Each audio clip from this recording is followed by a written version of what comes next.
Hello. You?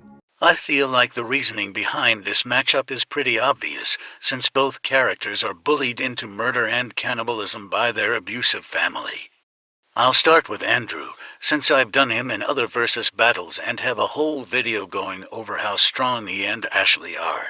When Andy is chasing Leyley around the apartment building, Leyley moves at 38 meters per second subsonic here and 50 meters per second subsonic here.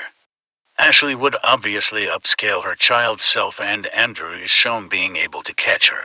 Andrew kicking Renee's head is 66.1 meters per second subsonic. Andrew's best strength feat is pushing around boulders. I wanted to double check the boulder feat, and this is the maths calculation I ended up with, which is higher than the previous one I had. Coming out to 87,180 to 0.5 joules, wall level. There is also the feat of Ashley denting a hole in a stone wall in the team flashbacks when Andrew tells her he's dating Julia. This would take 121,500 joules. Wall level, and she would need to punch at 259.7 meters per second, subsonic plus, to do that. 20-year-old Ashley upscales teen Ashley, and Andrew upscales over Ashley. Or at least that's what's stated. Upper body strength, bitch. It's different. But funnily enough, Ashley's feats are better than Andrew's, like him needing to pushes to move the boulder the same distance Ashley did in one kick. Andrew is 22 years old, got away with murdering Nino when he was 12, and successfully went on the run for several weeks during the main events of the game. For weapons, he has a cleaver and Kimber K6 South Massacre target that shoots bullets at Mach 1.288,513, supersonic, and hits with 900 joules, street level. It has a range of 50 meters and carries 6 rounds. In summary, Andrew has wall-level strength and durability with subsonic to subsonic plus speed. Now let's move on to Leatherface. To clarify, this is composite Leatherface from all the movies. I don't know why people make fun of Halloween for rebooting so much. The Texas Chainsaw Massacre does it every film. They even rename Leatherface every time they do it. In the first timeline, he's Bubba Sawyer. In the second, he's Junior Sawyer. In the third, he's Bubba Slaughter. In the remake, he's Thomas Hewitt. In the fifth, he's Jedediah Sawyer. Oh, hey look, they actually made it to a third film in a timeline, and then immediately rebooted with the most recent one. From what I could find, they didn't even bother giving him a real name in this one. He's just Leatherface, or more accurately, generic mute slasher. Anyway, the only timeline that tells us when he's born is the remake. He's born in 1939. The original Texas Chainsaw took place in 1973, and the most recent film is 50 years later, making him 84 years old. Leatherface takes place in 1955, so he's been a serial killer cannibal for almost 70 years. For equipment, he mainly uses a chainsaw, but has also used hammers and knives. When it comes to his strength feats, very annoyingly, I couldn't find anything for him on VS Battle Wiki or Character Stats and Profiles Wiki.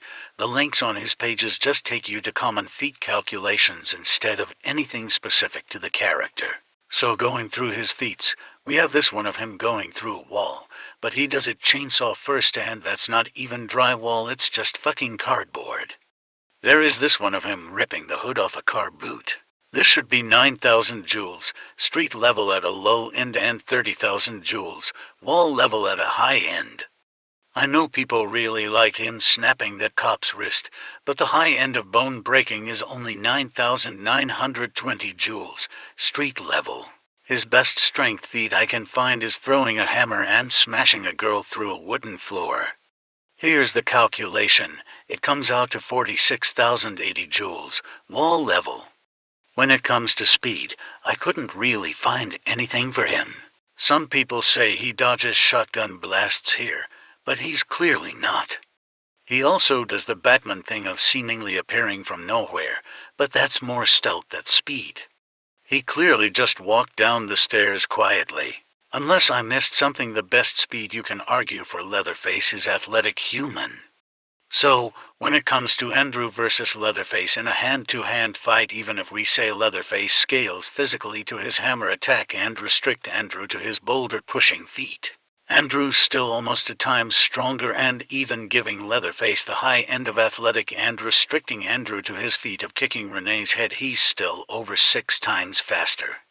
Andrew should just pick him up and throw him, splatting him against a wall until he dies. With weapons, even with Leatherface's crazy endurance from the newest movie, there's nothing to suggest he'd survive having his brains blown out. Andrew's shown to headshot the hitman in both timelines, and in the one where he empties the gun, he hits every shot. He even somehow shot him in the eye without hitting his glasses. And in the route where he empties the gun, he lands every shot with good grouping. It's funny that the British kid who held a gun for the first time a minute ago has better aim on his first try. Then Sally, an American Texan who's been training for 50 years to get revenge. Replace Sally with Andrew here and Leatherface gets one through the eye. But even if you restrict Andrew to just the cleavers, since it's technically Ashley's gun, he can still speed blitz and literally disarm him. First, you chop off the cultist's right arm. Next up is left arm. And obviously, Andrew wins with prep time, except for Jedediah. Every version of Leatherface is retarded, and Jed seemed to get some sort of brain damage after being shot through the face. So yeah, the goth twink beats the giant redneck.